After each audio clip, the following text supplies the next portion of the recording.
Fala pessoal, tudo bem? Nono ano, vamos começar mais uma maratona de vídeos aí, dando início aos conteúdos do terceiro bimestre. Gente, o ano está voando, já estamos aí no segundo semestre e a gente está à distância, mas vamos lá, bola para frente. Bom, nosso primeiro tema, nosso primeiro assunto de geografia que ele trouxe pra gente é a respeito do espaço urbano e do espaço rural dos 3 continentes que você já vem estudando desde o início do ano. Acho que você já percebeu que o foco do nono ano é falar sobre Europa, Ásia e Oceania. Então, durante todo o ano, você está vendo aspectos relacionados a relevo, clima, vegetação, economia desses 3 continentes. Então, nós vamos falar na videoaula de hoje a respeito de espaço rural. As características básicas de um espaço rural você já basicamente conhece. Você já estuda características, aquele beabá de espaço urbano e espaço rural desde o ensino fundamental 1. As características que compreendem esses 2 ambientes você já ouve sempre falar. Mas nós vamos estudar ao longo desse capítulo algumas características, obviamente, do espaço rural, mas quais são os tipos de atividades praticadas lá e como que essas atividades são praticadas.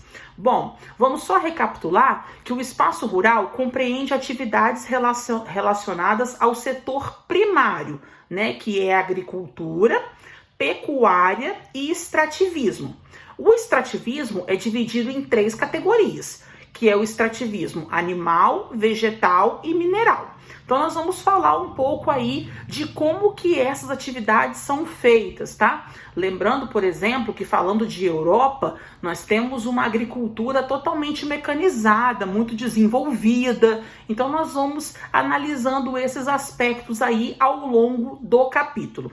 Pega sua apostila, vamos abrir seu material na página 2. E logo de cara, na imagem inicial desse capítulo, ele te trouxe aí pagode de 600 anos contrasta com as fachadas em vidro e metal dos edifícios no centro de Seul, capital sul-coreana, em 2015. Então você vê aí uma construção que é um monumento tombado pelo patrimônio histórico, que traz um pouco da história da cidade de Seul, e ela fazendo esse contraste com essa construção super rica e moderna. Claro que essa imagem está relacionada com o setor urbano, né, que nós vamos falar sobre ele também. Mas nós vamos começar a falar sobre rural. Grifa um trecho comigo lá em cima na introdução. Ao se comparar com o espaço urbano, o espaço rural se caracteriza por uma maior dispersão das edificações, das vias de acesso, das redes elétricas e de outras formas de infraestrutura.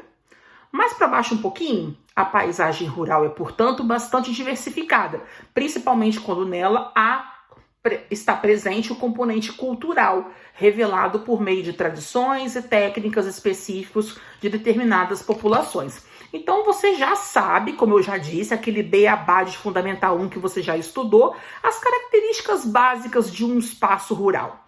São poucas construções, as casas são afastadas umas das outras, geralmente as estradas são de terra batida, a rede elétrica também não é tão rica, ela é um pouco comprometida, não são em todas as áreas que você encontra esse tipo de recurso. Então nós vamos começar a falar agora, então, sobre os tipos de agricultura que são praticados lá. Ele trouxe como nosso título aí, subtítulo, a agricultura itinerante.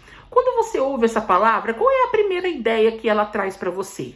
Itinerante. Eu conheço circo, né? O circo é itinerante, que ele está sempre viajando e montando sua parada em locais diferentes. Nós temos outras coisas que também a gente pode encaixar como itinerante. Mas o que seria agricultura itinerante? Vocês fazem ideia de que seja isso? Vamos começar a nos aprofundar melhor nisso aí agora. Grifa comigo. Também conhecida como roça tropical, a agricultura itinerante é um modelo agrícola milenar praticado em regiões de clima quente e úmido, de diferentes continentes. Ela se caracteriza por explorar a fertilidade do solo numa área durante alguns anos, até que ela revele sinais de exaustão. Quando isso ocorre, a área que serviu ao cultivo é abandonada e, enquanto a vegetação aos poucos retorna, os agricultores exploram uma outra área. Assim, ocorre um sistema de rotação de terras, havendo sempre uma área destinada ao pousio. Então, essa visão de itinerante que está sempre mudando, é isso que acontece com a agricultura também. Vários agricultores, vários países da Europa, Ásia, Oceania praticam esse modelo de agricultura. Então, eles plantam numa determinada área e quando aqueles recursos se esgotam, quando o solo já está mostrando sinais de exaustão, que você sabe que você vai plantando, colhendo, os nutrientes do solo vão acabando, a tendência é que aquele agricultor deixe aquela área e passe a buscar uma outra área de cultivo. Isso tem pontos positivos e negativos, que ele vai trazer para você mais para frente, mas eu já vou dar uma adiantada. Pensa só. Quando o solo está mostrando sinais de exaustão, ele deixa aquela área e procura uma outra.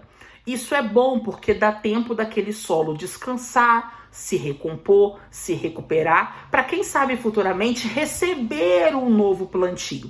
Pode ser que aquele agricultor volte para aquela área depois de meses ou até anos. Mas qual é o ponto negativo nessa agricultura itinerante? Quando o agricultor vai buscar uma nova área para plantar, é uma nova área que possivelmente vai ser desmatada para que ali possa receber uma colheita. Então, existe esse problema, tem que ser feito com muito cuidado, com muita cautela, senão uma grande extensão de terra pode ser desmatada por conta desse deslocamento constante, tá? Se você quiser anotar, pausa o vídeo e anota esses dois pontos, o ponto positivo e o ponto negativo. Isso vai ajudar você lá na frente para responder alguma questão ou até mesmo em alguma atividade avaliativa, tá bom? Vamos continuar aqui para baixo. O tempo em que uma área é utilizada em excessivo plantio e colheita, no entanto, tem sido mais curto do que aquele que se faz necessário para a regeneração da cobertura vegetal. Vamos mais para baixo? Perda da biodiversidade e aumento dos gases do efeito estufa na atmosfera são outros impactos ambientais provocados pela técnica rudimentar da queimada florestal para posterior cultivo. Então aqui ele vem trazendo para a gente um novo problema. Quando esse agricultor vai buscar uma nova área para plantar, eu já comentei com você a respeito do desmatamento. E ele também pode provocar uma queimada para limpar aquele terreno, para que ele possa plantar naquela área. Às vezes, a queimada pode fugir de controle, ou pode ser uma queimada que acontece excessivamente, ou às vezes num período de tempo muito curto, e isso também pode prejudicar o solo e não deixar ele se recompor. Então a gente tem que analisar os prós e os contras desse tipo de atividade, desse tipo de agricultura que é praticado não só na Europa, Ásia e Oceania, que é o nosso foco no 9º ano, mas de outros continentes também. Vamos virar a folha comigo na página 4.